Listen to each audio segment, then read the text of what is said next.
Hey everyone, I'm Joel Leschler, a producer from 2K Australia. Hi everyone, I'm James Lopez, producer at Gearbox Software. And we're here to show you a walkthrough of our E3 demo for Borderlands the Prequel. Hope you enjoy it. Alright, so we're actually going to be playing through as Wilhelm during this playthrough, and we're selecting his action skill now, which is his ability to spawn these two drones, Wolf and Saint. Wolf is an attacking drone, while Saint is more of a buffing regen drone. We're going to go down the Cyber Commando skill tree. This one's really cool because if fans remember Wilhelm from Borderlands 2, he was just a giant loader with a human head on top, but in this game it's his origin story and he starts out just as a man, but you have the ability by going down this skill tree to start turning him into that giant robot that he was in Borderlands 2. We're selecting the Power Fist skill here, and you'll see that they actually replaced his arm with this robotic one. This one's really cool because it will deal extra melee damage and you can actually attack enemies from further away. And if you look at the Shock Absorbers one, which replaces his leg with a robotic leg, this allows you to shoot and reload while you're sprinting, which can come in really handy. The Meteor Slam is also really useful because the butt stomp or ground pound or slam or whatever we're calling it today is really powerful in Borderlands the Prequel. When you're playing in low gravity, you're able to do this huge amount of damage when you slam down to the ground. And that's about all the skill points we can use right now, but we're pretty close to leveling up again, so when we do, we're going to show you the Vengeance Cannon, which is Wilhelm's capstone skill inside the Cyber Commando tree. Yeah. If you have a look here, we actually just shot an air geyser, and when these are shot, they shoot out this oxygen which replenishes your Oz kit, but it also propels you up in the air. And the higher you get, the more damage you can do from your butt stomp. So if you hold that crouch button, you slam down on the ground, you deal this huge amount of damage to enemies on the ground. Yeah, geysers are a great way to do a slam immediately instead of having to kind of like prime yourself for it. You can hop on one of those and just immediately move off it and slam someone into oblivion if you want to. Here's another example of how the levels are informed by low gravity in Borderlands the Prequel. You're able to do these massive leaps and bounds, and really you have a lot more freedom as a player. The scope of travel has increased so much. And we're able to use the air boost by venting some oxygen. You're actually able to go even further by propelling yourself forward or even higher. Yeah, and it's cool that we have these abilities. They obviously come with some cost on the oxygen meter, but we give plenty of ways for you to get that oxygen back. You know, we've got oxygen canisters that drop from when you kill enemies. We have the air geysers. We have other like cracks in the ground that air can come out of. They won't give you that jump, but they will give you back your oxygen. We also have oxygen generators. And even like certain Oz kits will allow you to create an oxygen bubble whenever you do a slam attack. Now these enemies that we're fighting at the moment, the Kragans, they're some of the moon beasts. They're essentially these moon rock monsters, but because this is Borderlands, they absorb elemental attributes as well, and these ones have absorbed cryo damage. We have a lot of liquid methane around this area of Elpis, and they've kind of inherited those abilities, and they're kind of doing cryo damage towards you. But you have the ability to kill them, but what's really interesting about these guys is when you kill them, they actually shatter into two smaller Kragans. Yeah, so you might start off one-on-one and feel like you've got a pretty even fight, but as they break into smaller groups and become more numerous, you might have a really big fight on your hand. Alright, why don't we try and show off Wolf and Saint here, Wilhelm? Alright, so Wilhelm just deployed Wolf and Saint. Those are his two drones. Wolf is going to go out and cause some trouble. Saint's going to stay fairly close by to replenish Wilhelm's shields as they ever drop. Now, our Wilhelm player is pretty pro, so you know, might need to get a little bit of a more challenging fight for him. You can see these beautiful ice particles. With the new cryo element that we brought into the game, you can freeze and shatter any enemy, and depending on which angle you attack these guys from, they're actually going to float off into the low gravity in that direction. If you slam down an enemy while they're frozen, you're actually going to split them in half and watch their ice chunks float off. Yeah, that's really cool because the way that they shatter is always kind of customized to like whichever way you hit them. So it never really gets old. It's always different each time. It's really fun.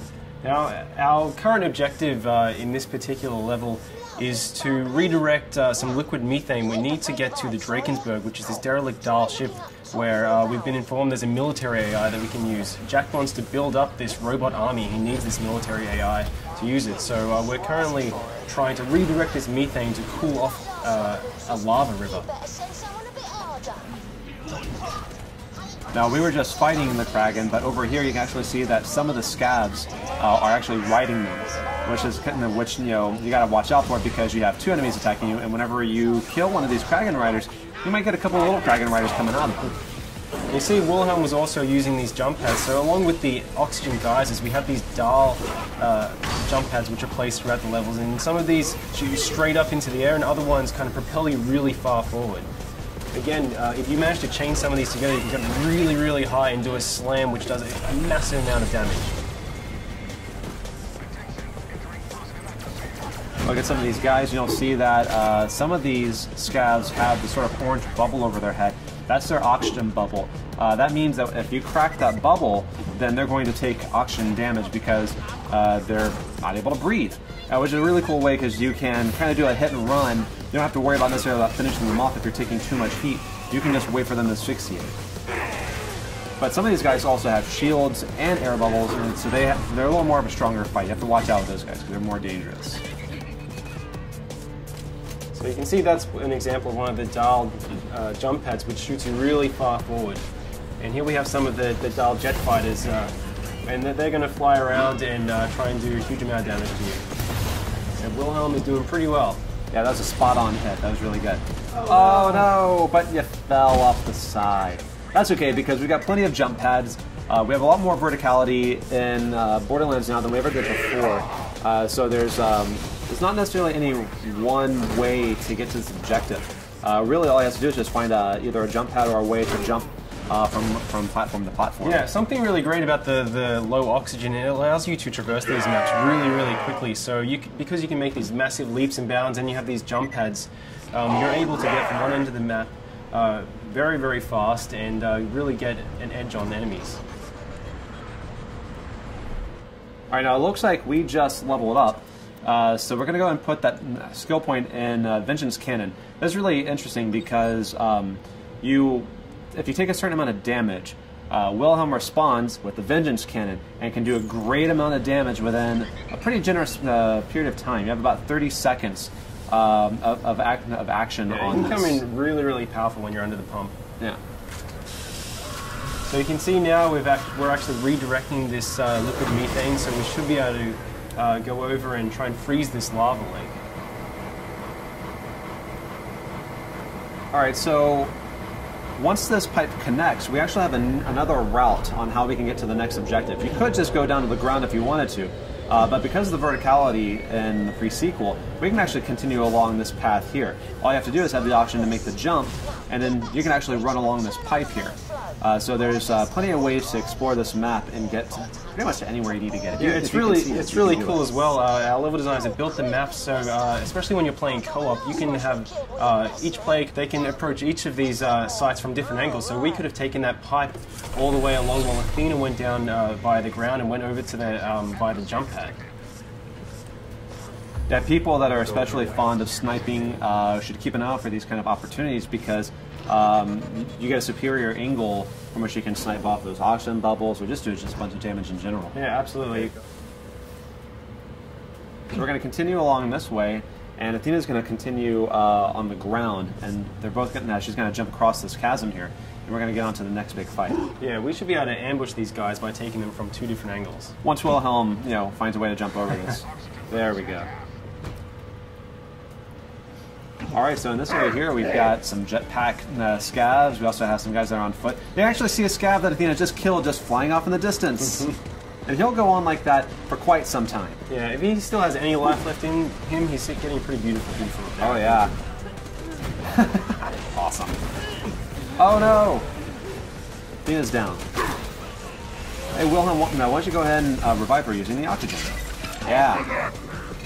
So you kind of have these cool tactical decisions. You can revive your downed players faster with oxygen than if you just do it the normal way. But that obviously comes at a cost. But sometimes it's really good to get them in the fight faster. Beautiful.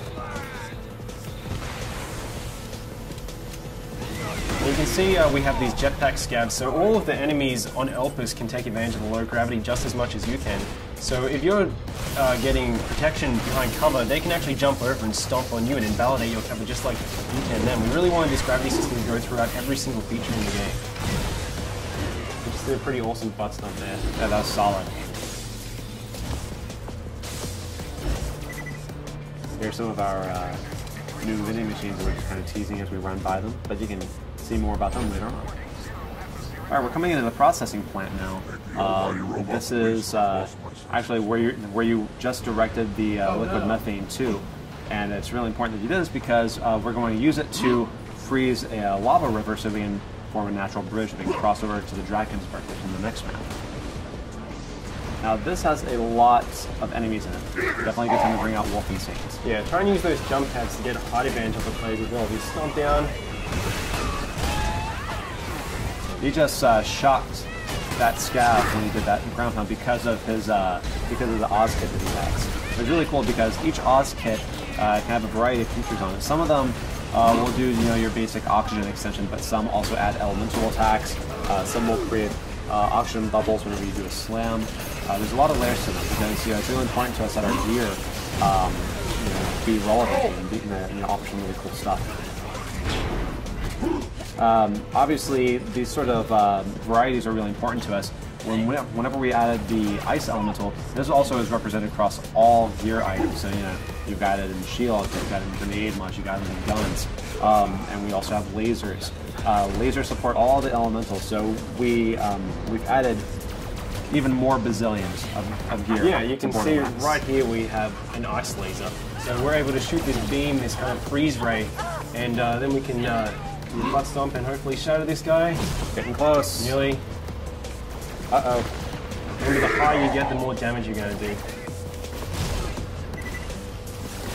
So, very close.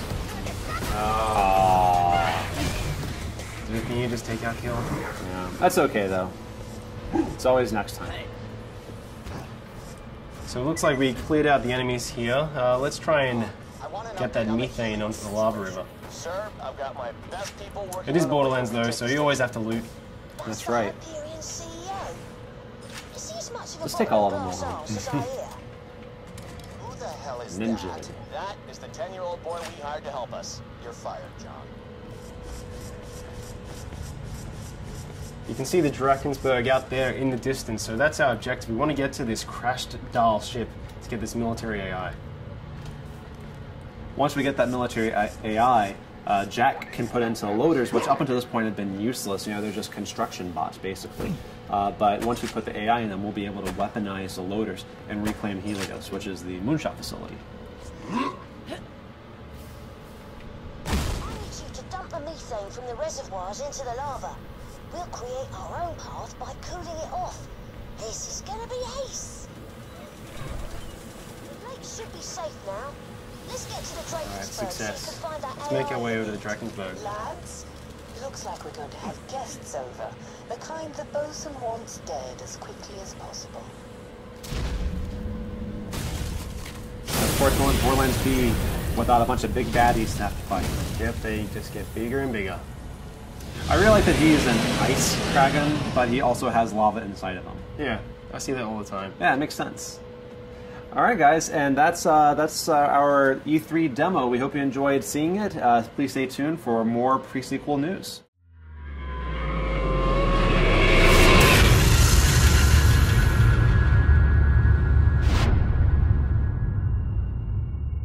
You coming?